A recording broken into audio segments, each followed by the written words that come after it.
Harlem is a magical place to me. You just always hear music. Every single day, you're gonna hear music. When I think about Harlem, I think about the phoenix that rose from the ashes. I describe Harlem as a family. I'm definitely proud of being from Harlem. I wouldn't want to be from anywhere else. And it said it take a village to raise the children.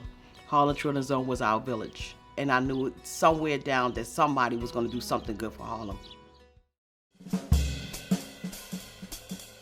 Harlem has always been the epicenter of Black culture. Harlem was a place where a lot of Black people were able to climb up out of the negative space. When people thought about the future of Black people, they thought it was going to happen in Harlem. These blocks are literally history lessons in terms of who lived here, the work that was done, the fun. It was happening in Harlem, but then something happened. It started with poverty and it ended with drugs. Harlem was clearly falling down and you could see the decay. At the time, about 1 in 10 children in Central Harlem were going into foster care. Harlem had abandoned buildings and trash all over everywhere. This sends a signal to kids. No one cares about you. Here, your life is a toss-up. We're looking at the prison to be a panacea for all that ailed the community.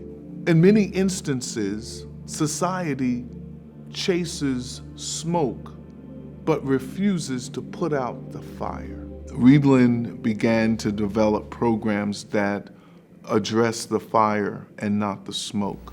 I don't know about you, but I'm tired of hearing about my children dying in New York, and the children dying in Boston, and the children dying in Philadelphia. I think it's time for some of us to stand up and rebuild America community by community. Marion Wright Edelman had pulled together about 20, 25 leaders from across the country to talk about the plight of Black children. And we would go off into a retreat.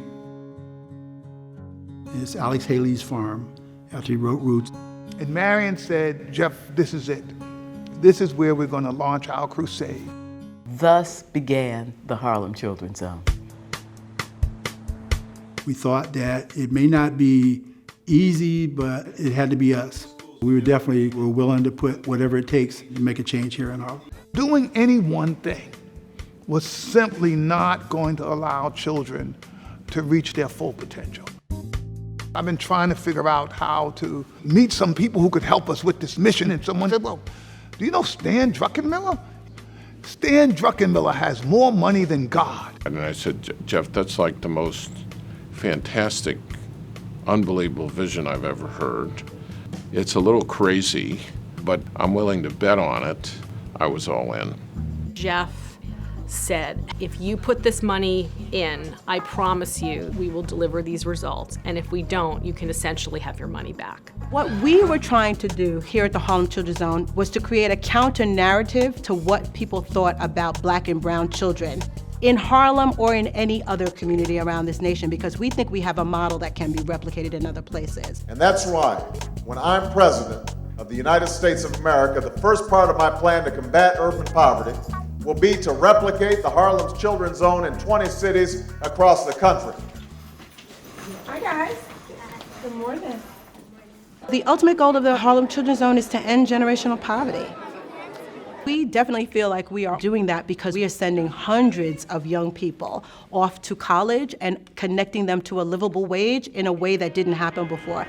Being in an environment with individuals that care so much about the students that we serve, the families that we serve, that care so much about the mission, have personal stories that connect them to the work that we do, that really sacrifice so much on behalf of the children and families of Harlem. Like, this is the environment I want to be put in.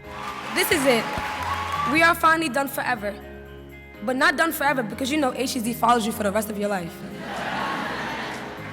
When I go in and I see those kids walking across that stage, I say to myself, we did good.